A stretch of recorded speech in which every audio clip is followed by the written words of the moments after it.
کیسا انداز زندگی ہونا چاہیے؟ معتدل، سادہ.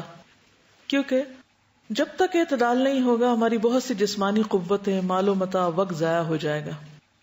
اور خصوصی طور پر سمپلسٹی جو ہے، سادگی جو ہے، قناعت، اس سے انسان بہت ہلکا پھلکا رہتا ہے.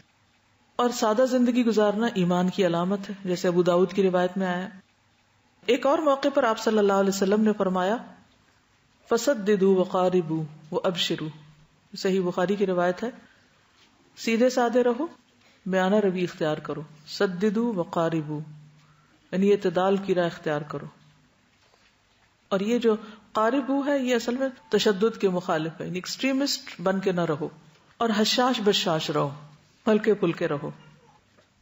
رسول اللہ صلی اللہ علیہ وسلم نے فرمایا وہ آدمی کامیاب ہو گیا جس نے اسلام قبول کیا. وَأَنَا مِنَ الْمُسْلِمِينَ، ضرورت اور کفایت کے مطابق اسے روزی نصیب ہو گئی، اور اللہ نے اسے اپنی نعمتوں پر قناعت کی دولت عطا کر دی. یعنی جو اس کے پاس ہے اس پہ وہ راضی ہے، خوش ہے، قناعت ہے. کیونکہ جب انسان عیش و عشرت کی زندگی کے پیچھے پڑ جاتا ہے اور غیر ضروری چیزوں کی تلاش میں نکل پڑتا ہے تو پھر اس کی پریشانیوں کی کوئی انتہا نہیں ہوتی، کیونکہ وہ کہیں مطمئن ہوتا ہی نہیں، کسی چیز پہ راضی ہوتا ہی نہیں.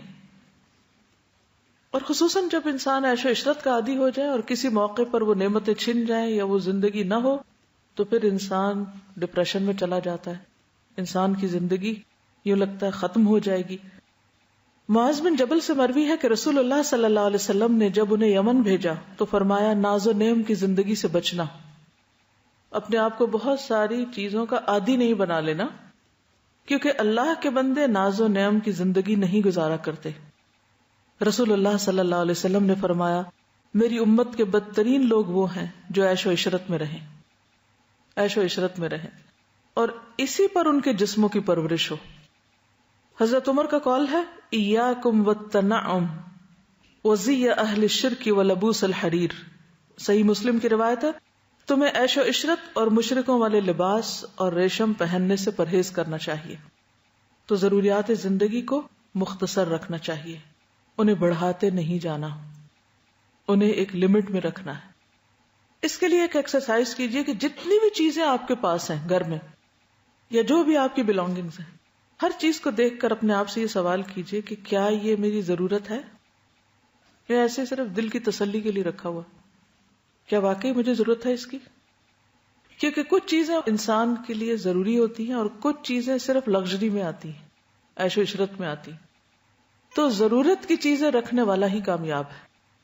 جتنی زیادہ عیش و عشرت کے سامان ہوں گے اتنے ہی وبال جان ہوں گے، کیونکہ آپ کی زندگی ان چیزوں کو حاصل کرنے، پھر انہیں مینٹین کرنے، انہیں ٹھیک کرنے اور انہیں اپنے مقام پہ رکھنے میں ہی گزر جائے گی، اور آپ کی زندگی کا ایک قیمتی حصہ صرف دنیا کو سنوارنے میں ہی لگ جائے گا اور آپ اپنے آپ کو سنوارنا بھول جائیں گے. تو زیادہ بہتر کیا ہے، خود کو سنوارے یا مادی چیزوں کو سنوارے؟ خود کو سنوارے. دیکھیں کس قدر افسوس کی بات ہے کہ ایک طرف ہم کہتے ہیں ہماری زندگی سب سے قیمتی چیز ہے، اور دوسری طرف ہم صرف اپنے فرنیچر کو یا دنیا کے جو ہم نے سامان اکٹھے کیے ہیں ان کو زیادہ قیمتی سمجھتے ہیں اور ایک بڑا حصہ ان کی چاکری میں لگا دیتے ہیں، صرف ان کو خوبصورت بنانے، صرف ان کو سنوارنے اور صرف ان کو ایک نمائش کی چیز بنانے میں، یا ایک وقتی دل لگانے کے لیے، یا تعریف حاصل کرنے کے لیے، یا لوگوں میں کوئی نام پیدا کرنے کے لیے. تو ہمیشہ اپنے آپ سے پوچھے کہ یہ جو میں کر رہا ہوں اس کا میری آخرت کے لیے کتنا فائدہ ہے، اور یہاں دنیا میں مجھے کیا فائدہ ہوگا اس کو کر کے. نبی صلی اللہ علیہ وسلم نے فرمایا تمہارے لیے دنیا سے اتنا کافی ہے جتنا مسافر کا زاد راہ ہوتا ہے. عبداللہ بن عمر بیان کرتے ہیں رسول اللہ صلی اللہ علیہ وسلم نے میرا کندھا پکڑ کر فرمایا کن فی الدنیا کأنک غریب او عابر سبیل، دنیا میں اس طرح رہو جیسے کوئی مسافر یا پردیسی ہوتا ہے. عبداللہ بن عمر خود فرمایا کرتے تھے کہ جب شام ہو جائے تو صبح کا انتظار نہ کرو، اور جب صبح ہو جائے تو شام کا انتظار نہ کرو. اپنی صحت کے اوقات میں اپنی بیماری کے لیے کچھ بنا لو کہ جب بیمار ہوگے تو کیا کرو گے، اس وقت تو نہیں کر سکو گے، اور اپنی زندگی میں موت کے لیے سامان تیار کر لو.